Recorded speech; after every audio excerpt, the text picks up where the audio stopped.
thank you for tuning into the Inside Sports Report right here on TV20. I'm your host, Christian Patterson. Despite their recent lackluster play on the field, the Cleveland Browns have been the pride and joy of this city for generations, with Browns fans all over the nation. There's no doubt that the support is strong. Brown and Orange Week has been a tradition in the city for many years. It takes place the week heading into the final regular season game against the Pittsburgh Steelers. And Mayor Frank Jackson is always pleased to meet with Bob Grace, chairman and president of the Browns Backers Central, to present him with the proclamation. Cleveland, as you said, has a great fan base, and it's a loyal base. And every year you come in when Pittsburgh is playing here in Cleveland. This year it happens to be the last game of the season. Yeah. And you come in and we do this in recognition of not only your loyalty to the team, but I guess all the fans' loyalty to this team. And so I want to present you with this proclamation and congratulate you and thank you again for being a loyal Browns fan. You're welcome, Mayor. And this is, as we spoke before, this is the 9th consecutive year that you've chosen to endorse this effort to rally the Browns fans for the Cleveland Browns for the last home game, especially against Pittsburgh, which is our arch rival. Right. And you have, in one more year, it will be 10 years, and you have become one of the staunchest supporters of the Cleveland Browns backers for this effort, and I really appreciate it. Your loyalty is unequaled, sir. Thank you very much. Thank you. Bob Grace was asked by former Cleveland Browns owner Art Modell to establish a fan club called the Browns Backers.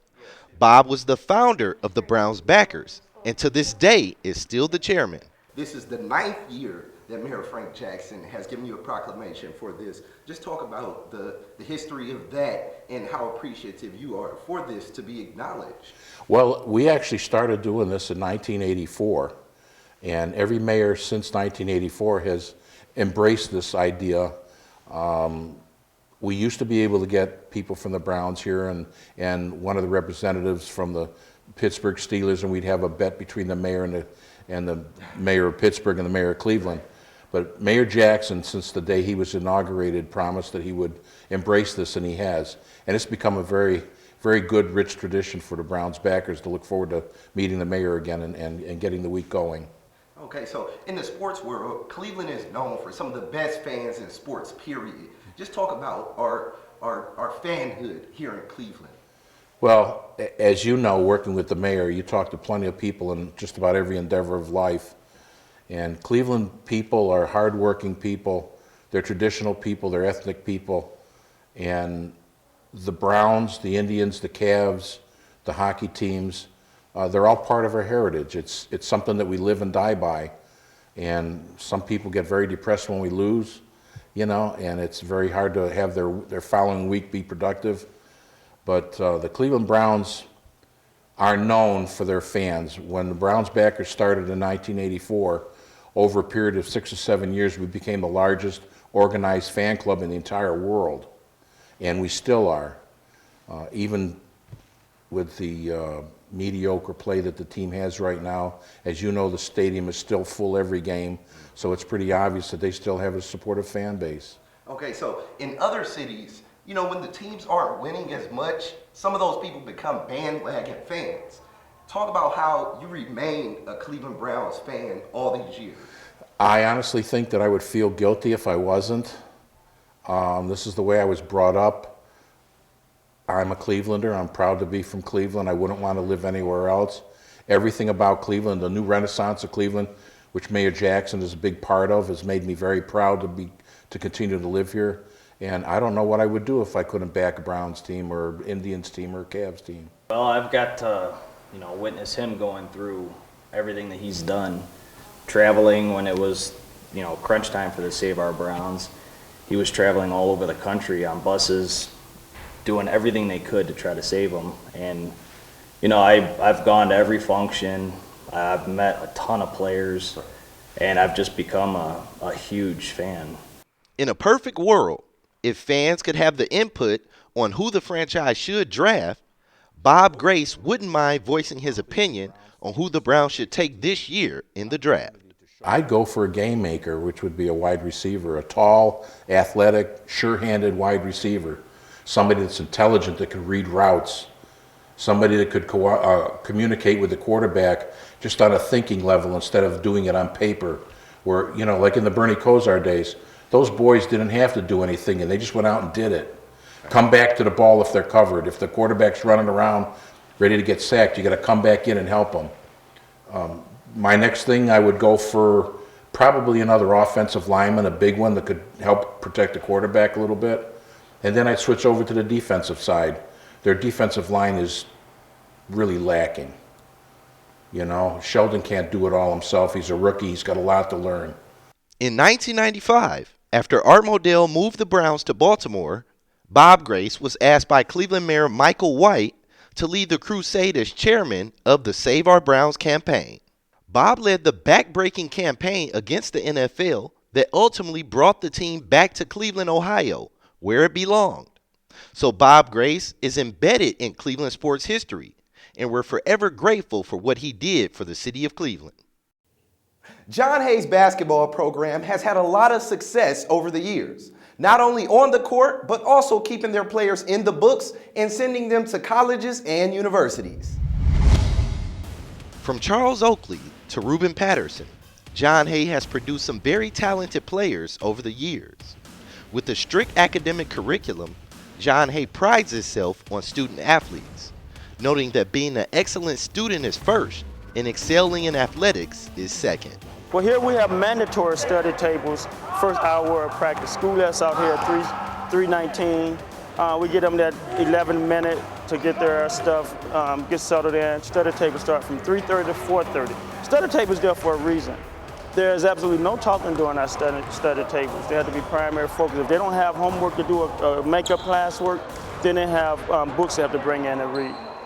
From there, I stress to any player, not just my players, I can sell all my players better than sliced bread. I can sell water to the well. However, when we lay out that transcript, it speaks for itself. A, B's, and C's.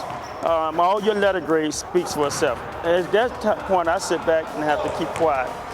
You have to ask yourself if your transcript is worthy of a college coach presented in front of his athletic director and the president of the school.